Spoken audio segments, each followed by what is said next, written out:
Hi hello, നമ്മളിന്നിവിടെ discuss ചെയ്യാൻ പോകുന്നത് 27/5/2025 Kerala PSC നടത്തിയ ഒരു ക്വസ്റ്റ്യൻ പേപ്പറാണ് നമ്മൾ നോക്കുന്നത്. ക്വസ്റ്റ്യൻ പേപ്പർ കോഡ് 057/2025 അസിസ്റ്റന്റ് പിർസൺ ഓഫീസറുടെ ഫൈനൽ ആൻസർ കീ പ്രകാരമുള്ള ഉത്തരങ്ങളാണ് നോക്കാൻ പോകുന്നത് കേട്ടോ. ഒന്നാമത്തെ ചോദ്യം, മഹാത്മാഗാന്ധിയുമായി ബന്ധപ്പെട്ട് തന്നിരിക്കുന്ന പ്രസ്താവനയുടെ അടിസ്ഥാനത്തിൽ ശരിയായവ കണ്ടെത്തുക.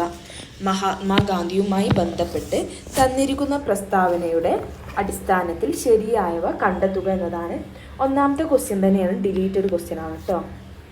നമുക്കിനി അടുത്ത ക്വസ്റ്റ്യൻ നോക്കാം. 2. ശ്രീ ചട്ടമ്പി സ്വാമികളുടെ ഗ്രന്ഥങ്ങളുടെ കൂട്ടത്തിൽ നിന്ന് ശരിയായവ കണ്ടെത്തുക. ശ്രീ ചട്ടമ്പി സ്വാമികളുടെ ഗ്രന്ഥങ്ങളുടെ കൂട്ടത്തിൽ നിന്ന് ശരിയായവ കണ്ടെത്തുക. ഏതാണ് ശരി? 1. പ്രാചീന മലയാളം. ആരുതാണ്? ചട്ടമ്പി സ്വാമികളുടെയാണ്. ആദിഭാഷ ആരുടേതാണ്? വേദാധികാര നിരൂപണം, ആത്മോപദേശ ശതകം. ഇതൊക്കെ ആരുടേതാണ്? അപ്പോൾ ഇതിൽ ഉത്തരം ഏതാണ്? ഉത്തരം സി ആണ്. 1, 2, 3. പ്രാചീന മലയാളം, ആദിഭാഷ, വേദാധികാര നിരൂപണം. ഇതൊക്കെ ആരുടേതാണ്? ശ്രീ ചട്ടമ്പി സ്വാമികളുടേതാണ് കേട്ടോ. ആത്മോപദേശ ശതകം ആരുടേതാണ്? ശ്രീനാരായണ ഗുരുവിൻ്റെതാണ് ആത്മോപദേശ ശതകം കേട്ടോ. ശ്രീനാരായണ ഗുരുവിൻ്റെതാണ്.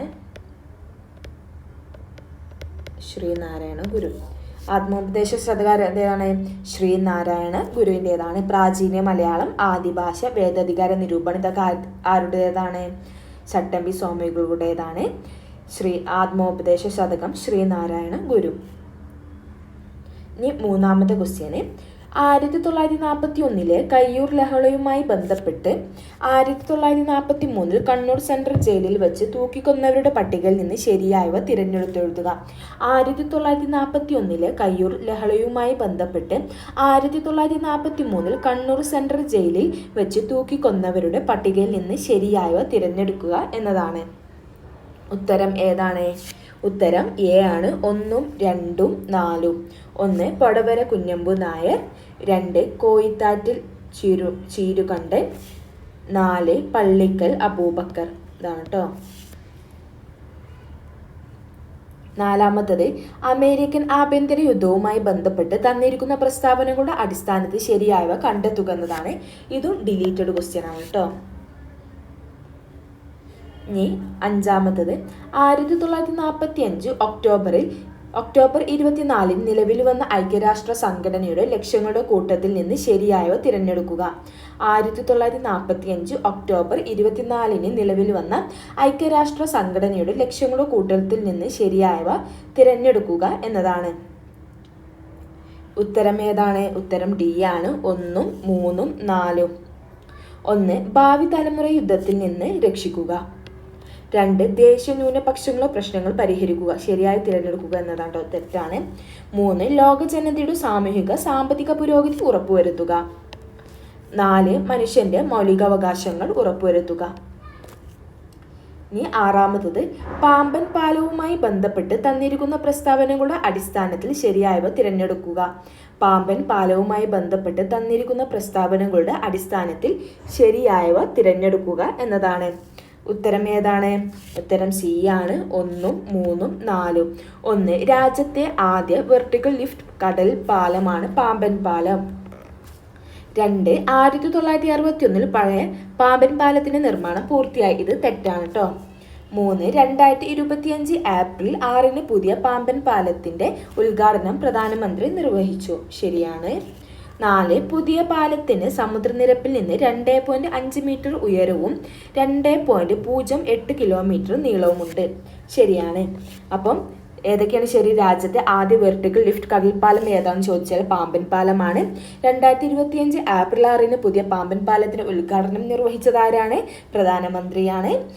അതുപോലെ തന്നെ പുതിയ പാലത്തിന് സമുദ്രനിരപ്പിൽ എത്ര മീറ്റർ ഉയരവും അതുപോലെ നീളവും ഉണ്ടെന്ന് ചോദിച്ചാൽ 2.5 മീറ്റർ ഉയരവും 2.08 കിലോമീറ്റർ നീളവും ഉണ്ട്.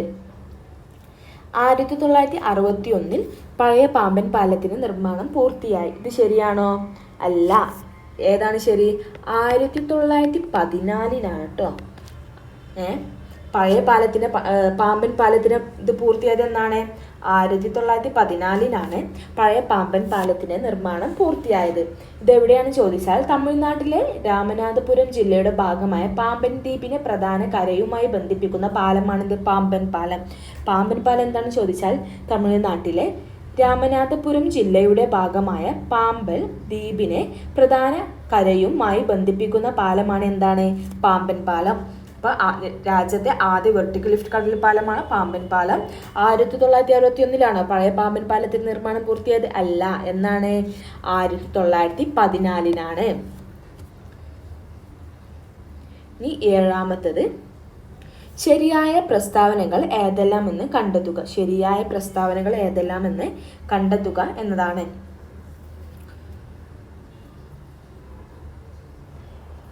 സിന്ധു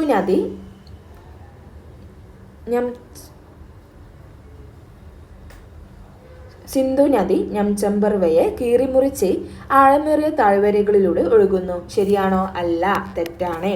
2 യമുന ഗംഗയുടെ ഒരു പ്രധാന കൈവഴി അലഹബാദിൽ വെച്ച് കൂടിച്ചേരുന്നു. ശരിയാണോ? ശരിയാണ്. കോസി ബീഹാറിന്റെ ദുഃഖം എന്നറിയപ്പെടുന്നു. ശരിയാണ്.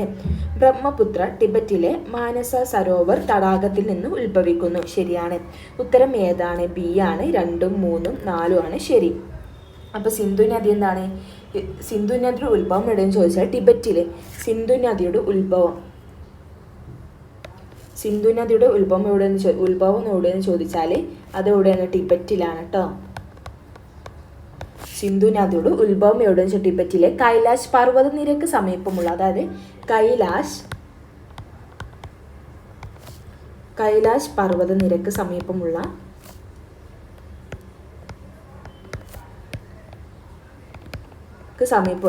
മാനസ സരോവറിനടുത്തുള്ള ഒരു ഹിമാനിൽ നിന്നാണ് സിന്ധു നദിയുടെ ഉത്ഭവം.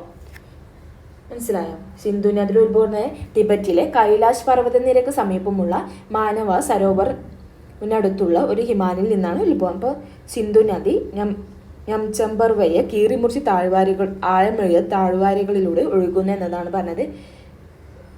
ഇതിലാട്ടേക്ക് ഒഴുകുന്ന വെച്ചാൽ ടിബറ്റ്, ലഡാക്ക്, കാശ്മീർ, പാകിസ്ഥാൻ ഒഴുകുന്ന വഴികൾ ഏതൊക്കെയെന്ന് ചോദിച്ചാൽ ഒന്ന് ടിബറ്റ്, ഇതിലാട്ടൊക്കെയാണ് ഇത് ഒഴുകുന്നത് കേട്ടോ. ടിബറ്റ്, ലഡാക്ക്, കാശ്മീർ,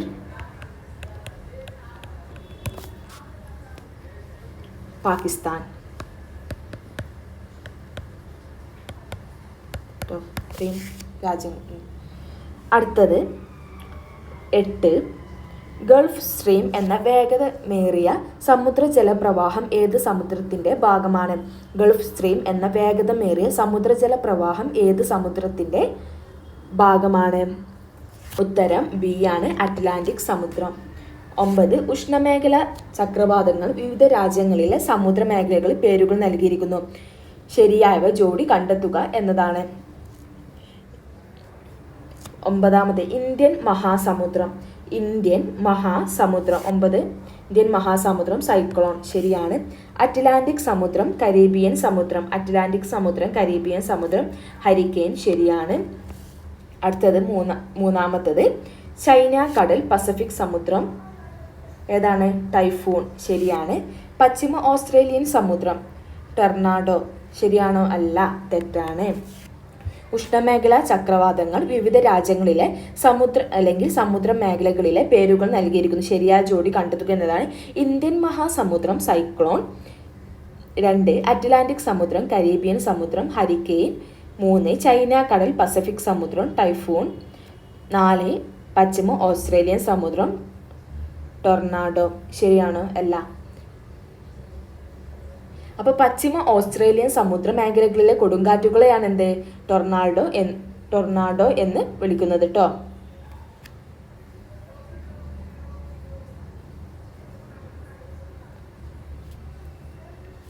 ഇനി 10ാമത്തത് റോഡ് സാന്ദ്രതയുടെ കാര്യത്തിൽ ഏറ്റവും മുൻപന്തിയിലുള്ള സംസ്ഥാനം. റോഡ് സാന്ദ്രതയുടെ കാര്യത്തിൽ ഏറ്റവും മുൻപന്തിയിലുള്ള സംസ്ഥാനം ഏത്? ഉത്തരം സി, കേരളം. 11 കേരളത്തിലെ ഏറ്റവും ചെറിയ നാഷണൽ പാർക്ക് ഏത്? കേരളത്തിലെ ഏറ്റവും ചെറിയ നാഷണൽ പാർക്ക് ഏത്? കേരളത്തിലെ ഏറ്റവും ചെറിയ നാഷണൽ പാർക്ക് ഏതാണ്? ഉത്തരം എ ആണ്, പാമ്പാട് ചോല നാഷണൽ പാർക്ക്. കേരളത്തിലെ ഏറ്റവും ചെറിയ നാഷണൽ പാർക്ക് ഏതാണ്? പാമ്പാട് ചോല നാഷണൽ പാർക്ക്. കേരളത്തിലെ ഏറ്റവും വലിയ നാഷണൽ പാർക്ക് ഏതാണെന്ന് ചോദിച്ചാൽ ഏതാണ്? സൈലന്റ് വാലിയാണ് കേട്ടോ.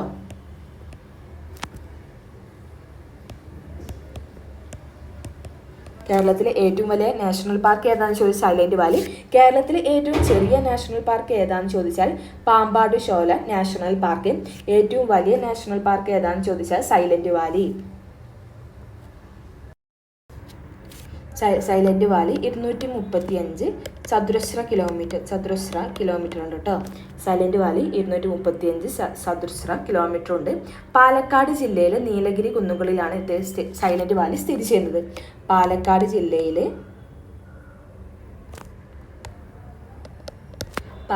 ജില്ലയിൽ നീലഗിരി കുന്നുകളിലാണ് സൈലന്റ് വാലി സ്ഥിതി ചെയ്യുന്നത്. സിംഹവാലൻ കുരങ്ങൻ നീലഗിരി താറ് തുടങ്ങിയ വംശനാശ ഭീഷണി നേരിടുന്ന ജീവികളുടെ ആവാസ കേന്ദ്രം കൂടിയാണ് സൈലന്റ് വാലി. കേരളത്തിലെ ഏറ്റവും ചെറിയ നാഷണൽ പാർക്ക് ഏതാണ്? പാമ്പാട് ചോല നാഷണൽ പാർക്ക്. ഏറ്റവും വലിയ നാഷണൽ പാർക്ക് ഏതാണെന്ന് ചോദിച്ചാൽ സൈലന്റ് വാലി. കേരളത്തിലെ ഏറ്റവും ചെറിയ നാഷണൽ പാർക്ക് പാമ്പാട് ചോല നാഷണൽ പാർക്കാണ്. നാഷണൽ പാർക്ക് എവിടെയാണ് സ്ഥിതി ചെയ്യുന്നത് ചോദിച്ചാൽ ഇടുക്കിയിലാണ് കേട്ടോ. അടുത്തത് 12 ധരാതലീയ ഭൂപടങ്ങളിൽ അടുത്തടുത്തായി വരക്കുന്ന കോണ്ടൂർ രേഖകൾ എന്തിനെ പ്രതിനിധാനം ചെയ്യുന്നു? ധരാതലീയ ഭൂപടങ്ങളിൽ അടുത്തടുത്തായി വരക്കുന്ന കോണ്ടൂർ രേഖകൾ എന്തിനെ പ്രതിനിധാനം ചെയ്യുന്നു? ഉത്തരം ബി, കുത്തനെയുള്ള ചെരിവ്.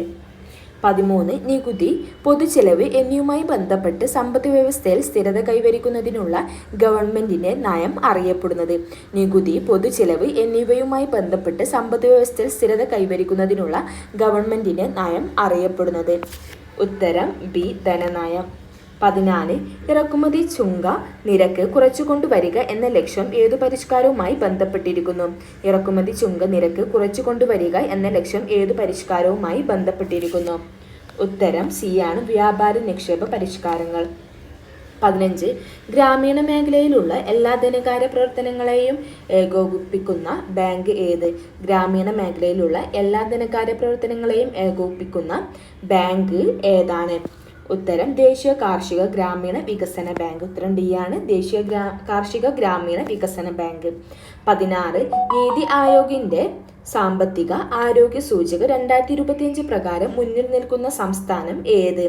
നീതി ആയോഗിന്റെ സാമ്പത്തിക ആരോഗ്യ സൂചിക 2025 പ്രകാരം മുന്നിൽ നിൽക്കുന്ന സംസ്ഥാനം ഏത്?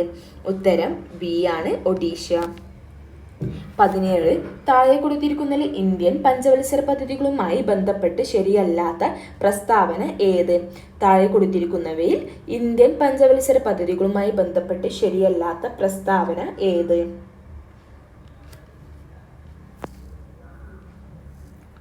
ഏതാണ്? സി ആണ് കേട്ടോ. ഇന്ത്യയിൽ റോളിംഗ് പ്ലാൻ നടപ്പിലാക്കിയത് 1968 1970 കാലയളവിലാണ്. ഇന്ത്യയിൽ റോളിംഗ് പ്ലാൻ നടപ്പിലാക്കിയത് 1968-70 കാലയളവിലാണ്. ശരിയാണോ? അല്ല, ഇത് തെറ്റാണ്. ശരിയല്ലാത്ത പ്രസ്താവന ഏതാണെന്ന് ചോദിച്ചത് തെറ്റാണ്. ഏത് കാലയളവിലാണ്? ഉത്തരം 1978 1980 കാലഘട്ടങ്ങളിലാണ് ഇന്ത്യയിൽ റോളിംഗ് പ്ലാൻ നടപ്പിലാക്കിയത്. അപ്പോൾ താഴെ കൊടുത്തിരിക്കുന്ന ഇന്ത്യൻ പഞ്ചവത്സര പദ്ധതികളുമായി ബന്ധപ്പെട്ട് ശരിയല്ലാത്ത പ്രസ്താവന, അതായത് ശരിയല്ലാത്ത പ്രസ്താവന ഏതാണെന്ന് ചോദിച്ചത് ഒന്നാം പഞ്ചവത്സര പദ്ധതി കാലയളവ് 1951-56 ആണ്. ഹരിത വിപ്ലവത്തിന് തുടക്കം കുറിച്ചത് മൂന്നാം പഞ്ചവത്സര പദ്ധതി കാലത്താണ്. ശരിയാണ്. ഇന്ത്യയിൽ റോളിംഗ് പ്ലാൻ നടപ്പിലാക്കിയത് 1960-70 കാലയളവിലാണ്. തെറ്റാണ്. 1978-80 കാലയളവിലാണ്. ഡി 11ാം പഞ്ചവത്സര പദ്ധതിയുടെ കാലയളവ് 2007-2012 കാലയളവാണ്. അപ്പോൾ നീതി ആയോഗിന്റെ സാമ്പത്തികാരോഗ്യ സൂചിക 2025 പ്രകാരം മുന്നിൽ നിൽക്കുന്ന സംസ്ഥാനം ഏതാണ്? ഒഡീഷയാണ്. നീതി ആയോഗ് നിലവിൽ വന്നത്, അതായത് നീതി ആയോഗ് നിലവിൽ വന്നത് എന്നാന്ന് ചോദിച്ചാൽ 2015 ജനുവരി 1. നീതി ആയോഗ് നിലവിൽ വന്നതെന്ന് ചോദിച്ചാൽ 2015 ജനുവരി 1-നാണ്. ഗ്രാമീണ മേഖലയിലുള്ള എല്ലാ ധനകാര്യ പ്രവർത്തനങ്ങളും ഏകോപിപ്പിക്കുന്ന ബാങ്ക് ഏതാണെന്ന് ചോദിച്ചാൽ ദേശീയ ഗ്രാമീണ വികസന ബാങ്കാണ്. ഇറക്കുമതി ചുങ്ക നിരക്ക് കൊണ്ടുവരിക എന്ന ലക്ഷ്യം ഏത് പരിഷ്കാരവുമായി ബന്ധപ്പെട്ടിരിക്കുന്നു? വ്യാപാര നിക്ഷേപ പരിഷ്കാരങ്ങളുമായി ബന്ധപ്പെട്ടിരിക്കുന്നു. നികുതി, പൊതുച്ചിലവ് എന്നിവയുമായി ബന്ധപ്പെട്ട് സമ്പദ് വ്യവസ്ഥ സ്ഥിരത കൈവരിക്കുന്നതിനുള്ള ഗവൺമെന്റ് നയം അറിയപ്പെടുന്നത് എന്താണ്? ധനനയമാണ്. ധരാതലീയ ഭൂപടങ്ങൾ അടുത്തടുത്തായി വരയ്ക്കുന്ന കോണ്ടൂർ രേഖകൾ എന്തിനെ പ്രതിനിധാനം ചെയ്യുന്നു? കുത്തനെയുള്ള ചെരിവിനെ പ്രതിനിധാനം ചെയ്യുന്നു. അതായത് നീതി ആയോഗ് നിലവിൽ വന്നതെന്നാണ് 2015 ജനുവരി 1 ഇമ്പോർട്ടന്റ് ക്വസ്റ്റ്യൻ ആണ്. അടുത്തത് ഇന്ത്യയിൽ റോളിംഗ് പ്ലാൻ നടപ്പിലാക്കിയതെന്നാണ്? കാലയളവ് ഏതാണെന്ന് ചോദിച്ചത് 1978-80 കാലയളവാണ്. 68-70 കാലയളവല്ല, 78-80 കാലയളവാണ് കേട്ടോ. ഇനി 18ാമത്തെ ക്വസ്റ്റ്യൻ ആണ്. 2025-26 കേന്ദ്ര ബജറ്റിൽ പ്രധാനമന്ത്രി ധാന്യ കൃഷി യോജന പദ്ധതിയിൽ എത്ര കാർഷിക ജില്ലകൾ ഉൾപ്പെടുന്നു? 2025-26 കേന്ദ്ര ബജറ്റിൽ പ്രധാനമന്ത്രി ധാന്യ കൃഷി യോജന പദ്ധതിയിൽ എത്ര കാർഷിക ജില്ലകൾ ഉൾപ്പെടുന്നു? ഉത്തരം എ ആണ്, 100. 19 ഇന്ത്യയുടെ ഭരണഘടന തയ്യാറാക്കുന്നതിന് വേണ്ടി രൂപീകരിച്ച ഭരണഘടനാ നിർമ്മാണ സഭയുടെ ആദ്യത്തെ താൽക്കാലിക പ്രസിഡന്റ് ആരായിരുന്നു? ഇന്ത്യയുടെ ഭരണഘടന തയ്യാറാക്കുന്നതിനു വേണ്ടി രൂപീകരിച്ച ഭരണഘടനാ നിർമ്മാണ സഭയുടെ ആദ്യത്തെ താൽക്കാലിക പ്രസിഡന്റ് ആരായിരുന്നു? ഉത്തരം ഡി ആണ്, സച്ചിദാനന്ദ സിൻഹ. 20 ഇന്ത്യൻ ഭരണഘടനയിൽ ഉൾപ്പെടുത്തിയിരിക്കുന്ന ചില വ്യവസ്ഥകളും ആശയങ്ങളും അവ കടമെടുത്ത രാജ്യങ്ങളുടെ പേരുകളും ചുവടെ തന്നിരിക്കുന്നു. ഇന്ത്യൻ ഭരണഘടനയിൽ ഉൾപ്പെടുത്തിയിരിക്കുന്ന ചില വ്യവസ്ഥകളും ആശയങ്ങളും അവ കടമെടുത്ത രാജ്യങ്ങളുടെ പേരുകളും ചുവടെ തന്നിരിക്കുന്നു. ചേരുംപടി ചേർക്കുക എന്നതാണ്. 1 നിയമനിർമ്മാണ പ്രക്രിയ ഏത് രാജ്യത്തു നിന്നാണ് കടമെടുത്തത്? നിയമനിർമ്മാണ പ്രക്രിയ ഏത് രാജ്യത്തിൽ നിന്നാണ് കടമെടുത്തത്? ഉത്തരം ബ്രിട്ടനിൽ നിന്നാണ് നിയമനിർമ്മാണ പ്രക്രിയ കടമെടുത്തത്. സ്വതന്ത്ര നീതിന്യായ വ്യവസ്ഥ എവിടെ നിന്നാണ്? അമേരിക്കയിൽ നിന്നാണ്. അർദ്ധ ഫെഡറൽ സമ്പ്രദായം എവിടെ നിന്നാണ്? കാനഡയിൽ നിന്നാണ്. നിർദ്ദേശക തത്വങ്ങൾ എവിടെ നിന്നാണ്? അയർലൻഡിൽ നിന്നാണ്. നിയമനിർമ്മാണ പ്രക്രിയ എവിടെ നിന്നാണ്? ബ്രിട്ടനിൽ നിന്നാണ്. സ്വതന്ത്ര നീതിന്യായ വ്യവസ്ഥ എവിടെ നിന്നാണ്? അമേരിക്കയിൽ നിന്നാണ്. അർദ്ധ ഫെഡറൽ സമ്പ്രദായം എവിടെ നിന്നാണ്? കാനഡയിൽ നിന്നാണ്. നിർദ്ദേശക തത്വങ്ങൾ എവിടെ നിന്നാണ്? അയർലൻഡിൽ നിന്നാണ് കേട്ടോ. താഴെ പറയുന്ന പ്രസ്താവനകളിൽ ഇന്ത്യൻ ഭരണഘടനയിൽ ഉൾപ്പെടുത്തിയിരിക്കുന്ന മൗലികാവകാശങ്ങളുമായി ബന്ധപ്പെട്ട് ശരിയായ പ്രസ്താവന അല്ലെങ്കിൽ പ്രസ്താവനകൾ ഏത്? അതായത് ശരിയായ ഇന്ത്യൻ ഭരണഘടന ഉൾപ്പെടുത്തിയിരിക്കുന്ന മൗലികാവകാശങ്ങളുമായി ബന്ധപ്പെട്ട് ശരിയായ പ്രസ്താവന അല്ലെങ്കിൽ പ്രസ്താവനകൾ ഏത് എന്നതാണ് കേട്ടോ ചോദിച്ചത്.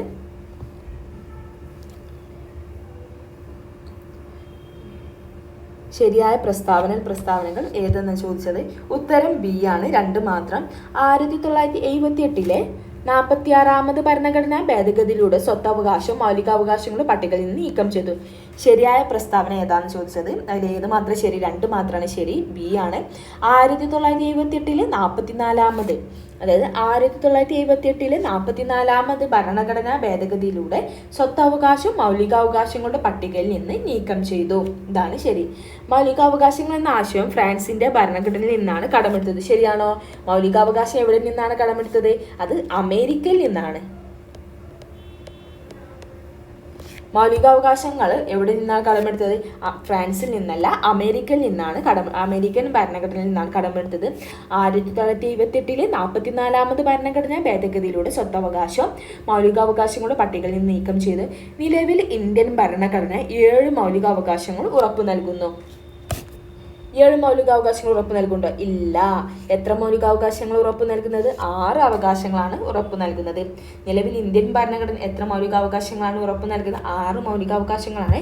സമത്വത്തിനുള്ള അവകാശം, 2 സ്വാതന്ത്ര്യത്തിനുള്ള അവകാശം, 3 കീഴടക്കാനുള്ള അവകാശം, 4 മതസ്വാതന്ത്ര്യത്തിനുള്ള അവകാശം, 5 സാംസ്കാരികവും വിദ്യാഭ്യാസപരവുമായ അവകാശങ്ങൾ, 6 ഭരണഘടനാപരമായ പരിഹാരം കാണാനുള്ള അവകാശം.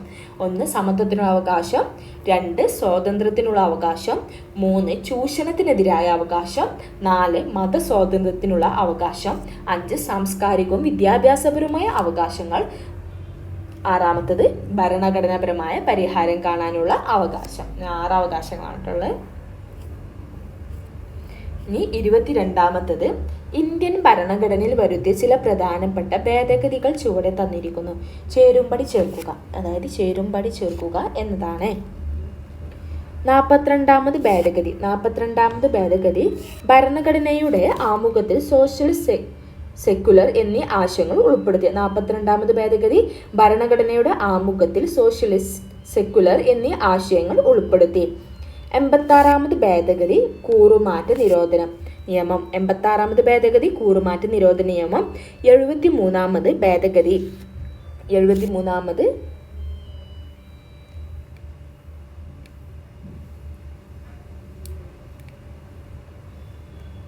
തെറ്റാണ് കേട്ടോ, അങ്ങനല്ല.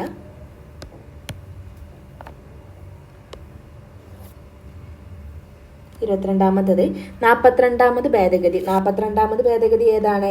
ഭരണഘടനയുടെ ആമുഖത്തിൽ സോഷ്യൽ, സെക്യുലർ എന്നീ ആശയങ്ങൾ ഉൾപ്പെടുത്തി. ശരിയാണ്. 86ാമത് ഭേദഗതി ഏതാണ്? 86ാമത് ഭേദഗതി നിർബന്ധിതവും സൗജന്യവുമായ വിദ്യാഭ്യാസമാണ് കേട്ടോ. നിർബന്ധിതവും സൗജന്യവുമായ വിദ്യാഭ്യാസമാണ്. 73ാമത് ഭേദഗതി പഞ്ചായത്ത് രാജ് നിയമ ഭേദഗതിയാണ്. 52ാമത് ഭേദഗതിയാണ് കൂറുമാറ്റ നിരോധന നിയമം. 42ാമത് ഭേദഗതി ഭരണഘടനയുടെ ആമുഖത്തിൽ സോഷ്യലിസ്റ്റ്, സെക്യുലർ എന്നീ ആശയങ്ങൾ ഉൾപ്പെടുത്തി. 86ാമത് ഭേദഗതി നിർബന്ധിതവും സൗജന്യമായ വിദ്യാഭ്യാസം. 73ാമത് ഭേദഗതിയാണ് പഞ്ചായത്ത് രാജ് നിയമം. 52ാമത് ഭേദഗതിയാണ് കൂറുമാറ്റ നിരോധന നിയമം. 23ാമത് താഴെ പറയുന്നവയിൽ ഇന്ത്യൻ ഭരണഘടനയിൽ ഉൾപ്പെടുത്തിയിരിക്കുന്ന രാഷ്ട്രത്തെ സംബന്ധിക്കുന്ന നിർദ്ദേശക തത്വങ്ങൾ ഉൾപ്പെടാത്തത് ഏത്? 23ാമത് ഡി ആണ്, ഐക്യ നിർമ്മാർജ്ജനം. ഉൾപ്പെടാത്തത് ഏതെന്ന് വെച്ചാൽ ഐക്യ നിർമ്മാർജ്ജനമാണ് കേട്ടോ. സ്ത്രീക്കും പുരുഷനും തുല്യ ജോലി, തുല്യ വേതനം എന്നിവ നിർദ്ദേശക തത്വങ്ങൾ ഉൾപ്പെടുന്നുണ്ട്. അപ്പോൾ തന്നെ രാജ്യത്തിനും മുഴുവൻ ബാധകമായ ഏകീകൃത ഒരു സിവിൽ നിയമസംഹിത ഉൾപ്പെടുന്നുണ്ട്. ഗ്രാമപഞ്ചായത്തുകളുടെ രൂപീകരണം ഉൾപ്പെടുന്നു.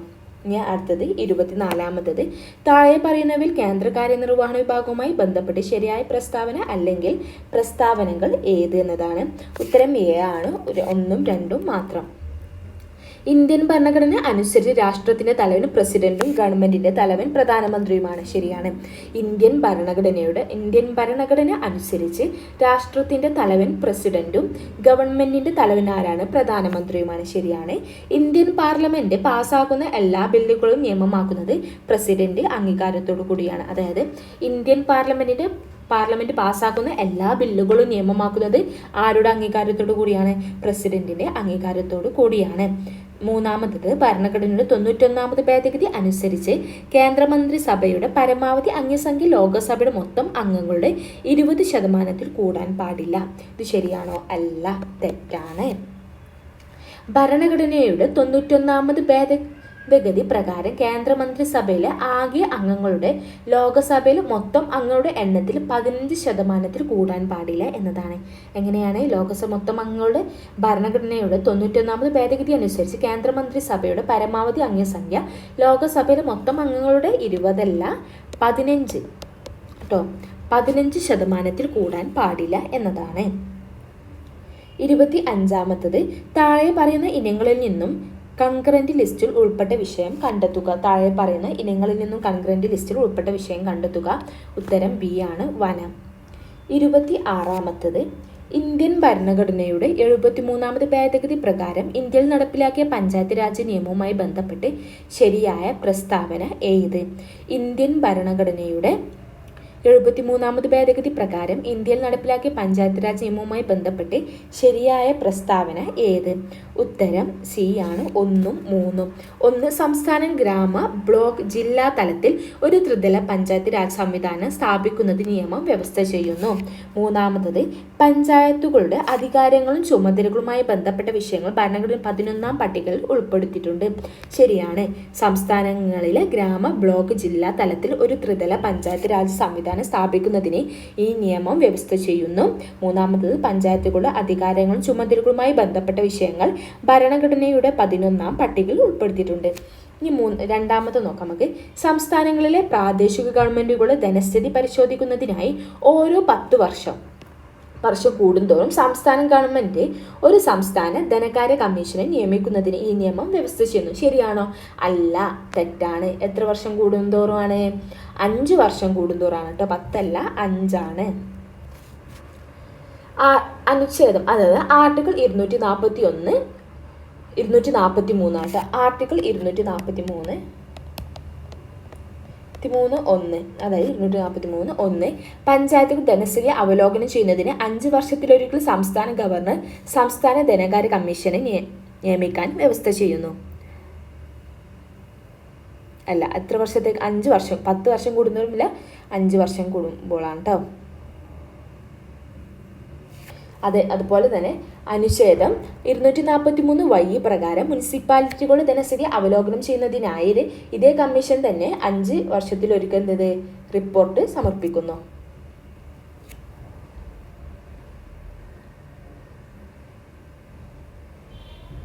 എത്ര വർഷം? അപ്പോൾ സംസ്ഥാന പ്രാദേശിക ഗവൺമെന്റുകളുടെ ധനസ്ഥിതി പരിശോധിക്കുന്നതിനായി ഓരോ 5 വർഷം, 10 അല്ല 5 വർഷം കൂടുന്തോറും ആണെന്ത് സംസ്ഥാന ഗവൺമെൻറ് ഒരു സംസ്ഥാന ധനകാര്യ കമ്മീഷനെ നിയമിക്കുന്നത്.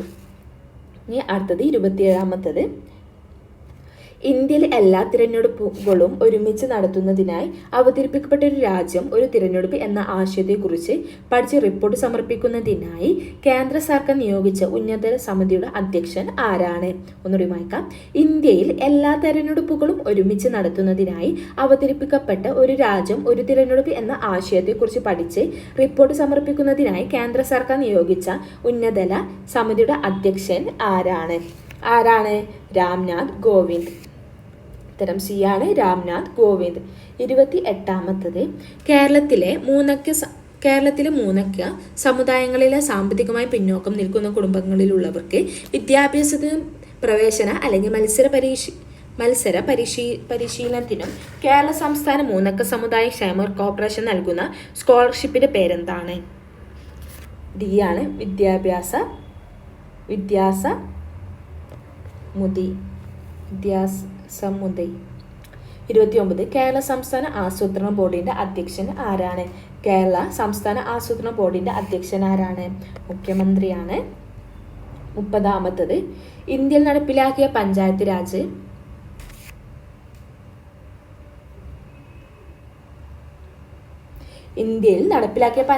നിയമവുമായി ബന്ധപ്പെട്ട് യോജിക്കുന്ന പ്രസ്താവനകൾ ഏതെല്ലാമാണ് ചോദിച്ചത്? ഉത്തരം ഡി ആണ്, ഇവയെല്ലാം. 1, ഇന്ത്യൻ പാർലമെന്റ് പാസ്സാക്കിയ ഭരണഘടന 73ാം ഭേദഗതി പഞ്ചായത്തുകളെയും 74ാം ഭേദഗതി മുനിസിപ്പാലിറ്റികളെയും പ്രാദേശിക ഗവൺമെന്റുകളെയും സംബന്ധിച്ചുള്ളതാണ്, ശരിയാണ്. 2, ഒരു ഗ്രാമപഞ്ചായത്തിലെ ഓരോ വാർഡിലെയും മുഴുവൻ സമിതിക്കാരെയും അത് വാർഡിന്റെ ഗ്രാമസഭകളിലെ അംഗങ്ങളാണ്, ശരിയാണ്. 3, കേരള സംസ്ഥാനത്തിലെ പഞ്ചായത്തുകളെയും മുനിസിപ്പാലിറ്റികളിലും എല്ലാ തലങ്ങളിലും മൊത്തം സീറ്റുകൾ 50% സ്ത്രീകൾക്കായി സംവരണം ചെയ്തിരിക്കുന്നു, ശരിയാണ്.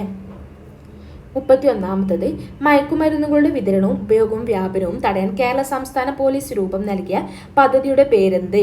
മയക്കുമരുന്നുകളുടെ വിതരണവും ഉപയോഗവും വ്യാപനവും തടയാൻ കേരള സംസ്ഥാന പോലീസ് രൂപം നൽകിയ പദ്ധതിയുടെ പേരെന്ത്? ഉത്തരം ബി ആണ്, യോദ്ധാവ്. വിറ്റാമിൻ എയുടെ തുടർച്ചയായ അഭാവം കാരണം കാഴ്ച പൂർണ്ണമായും നഷ്ടപ്പെടുന്ന രോഗാവസ്ഥയുടെ പേരെന്ത്? വിറ്റാമിൻ എയുടെ തുടർച്ചയായ അഭാവം കാരണം കാഴ്ച പൂർണ്ണമായും നഷ്ടപ്പെടുന്ന രോഗാവസ്ഥയുടെ പേരെന്താണ്? സിറോഫ്താൽമിയ. 33ാമത്തത്, സ്റ്റേറ്റ് എയ്ഡ്സ് കൺട്രോൾ സൊസൈറ്റിയുടെ നേതൃത്വത്തിൽ കേരളത്തിലെ വിദ്യാഭ്യാസ സ്ഥാപനങ്ങളിൽ എയ്ഡ്സ് ബോധവൽക്കരണം എന്ന ആശയം മുൻനിർത്തി പ്രവർത്തിക്കുന്ന ക്ലബ്ബ് ഏത്? സ്റ്റേറ്റ് എയ്ഡ്സ് കൺട്രോൾ സൊസൈറ്റിയുടെ നേതൃത്വത്തിൽ കേരളത്തിലെ വിദ്യാഭ്യാസ സ്ഥാപനങ്ങളിൽ എയ്ഡ്സ് ബോധവൽക്കരണം എന്ന ആശയം മുൻനിർത്തി പ്രവർത്തിക്കുന്ന ക്ലബ്ബ് ഏത്? ഉത്തരം ഡി ആണ്, റെഡ് റിബൺ ക്ലബ്ബാണ്.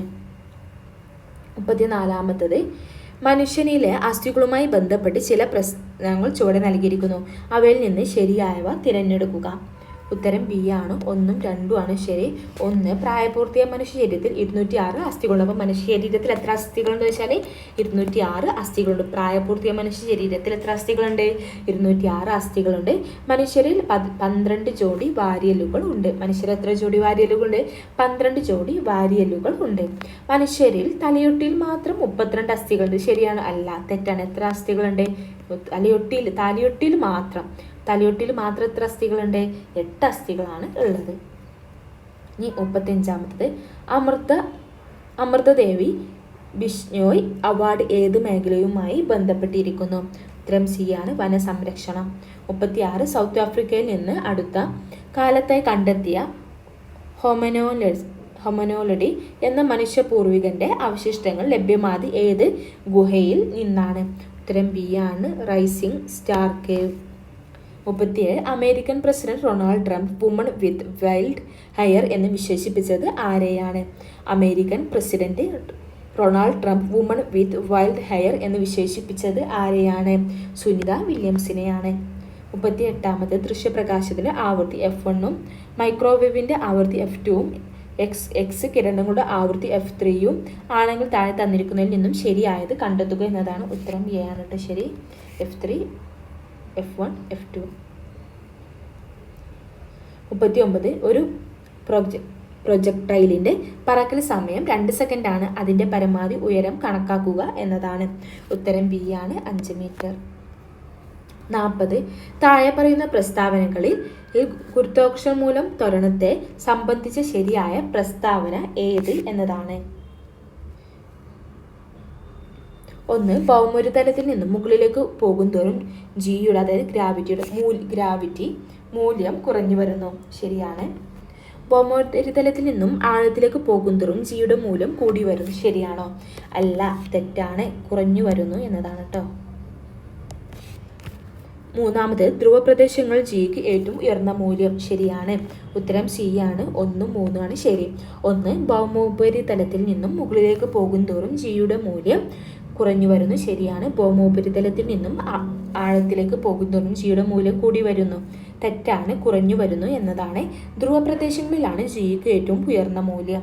ഉത്തരം സി ആണ്, 1, 3 പ്രസ്താവനകളാണ് ശരി. ഇനി അടുത്തത് 41 ബഹിരാകാശത്ത് വെച്ച് ഉപഗ്രഹങ്ങൾ കൂട്ടിയോജിപ്പിക്കുന്ന സ്പേസ് ഡോക്കിംഗ് വിജയകരമായി പരീക്ഷിച്ച 4ാമത്തെ രാജ്യമാണ് ഇന്ത്യ. എത്രാമത്തെ രാജ്യമാണ് ഇന്ത്യ എന്ന് ചോദിച്ചാൽ 4ാമത്തെ രാജ്യമാണ് ഇന്ത്യ. ഏതൊക്കെ ഉപഗ്രഹങ്ങളെയാണ് സ്പേസ് ഡോക്കിംഗ് വഴി ബന്ധിപ്പിച്ചത്? ഉത്തരം എ ആണ് കേട്ടോ.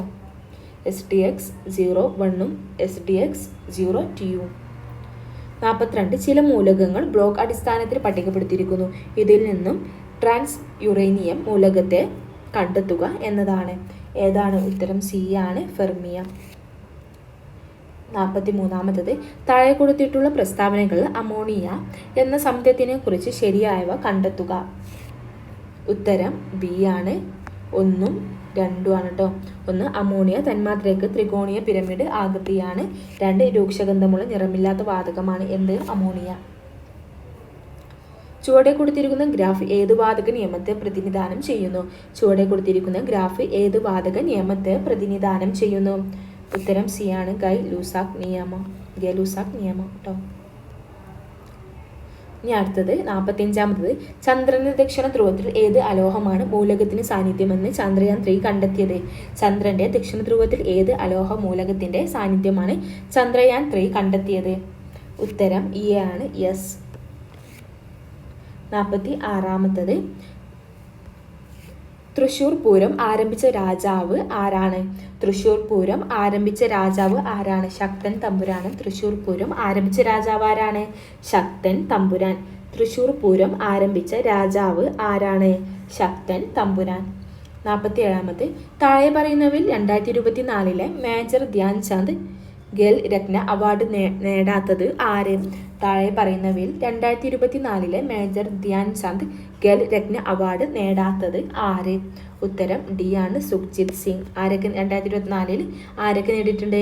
ഗുകേഷ് ഡി നേടിയിട്ടുണ്ട്, ഹർമൻ പ്രീത് സിംഗ് നേടിയിട്ടുണ്ട്, മനു ബക്കർ നേടിയിട്ടുണ്ട്. നേടാത്തത് ആരാന്ന് ചോദിച്ചാൽ ഇവർ മാത്രമാണ് കേട്ടോ. ഇവരൊക്കെ നേടിയിട്ടുണ്ട്.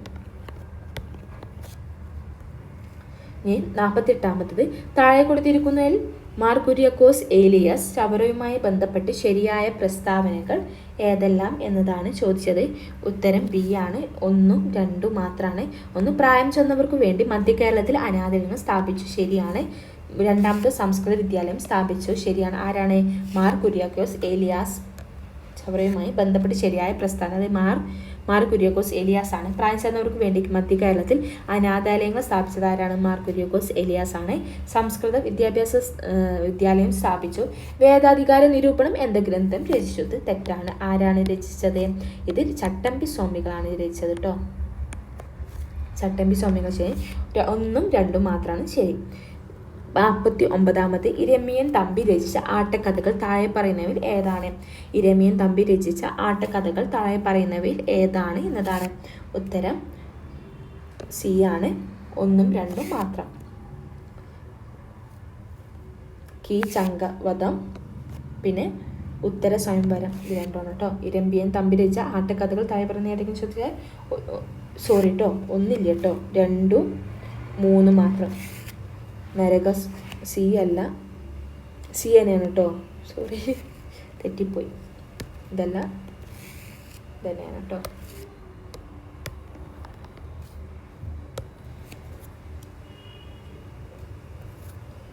സി ആണ്, 1ഉം 2ഉം മാത്രം. 50 നോർവേയുടെ ഉന്നത ബഹുമതിയായ ഹോൾബർഗ് പുരസ്കാരം നേടിയ ഇന്ത്യക്കാരി ആര്? നോർവേയുടെ ഉന്നത ബഹുമതിയായ ഹോൾബർഗ് പുരസ്കാരം നേടിയ ഇന്ത്യക്കാരി ആരാണ്? ഗായത്രി സ്പിവാക്. Thank you.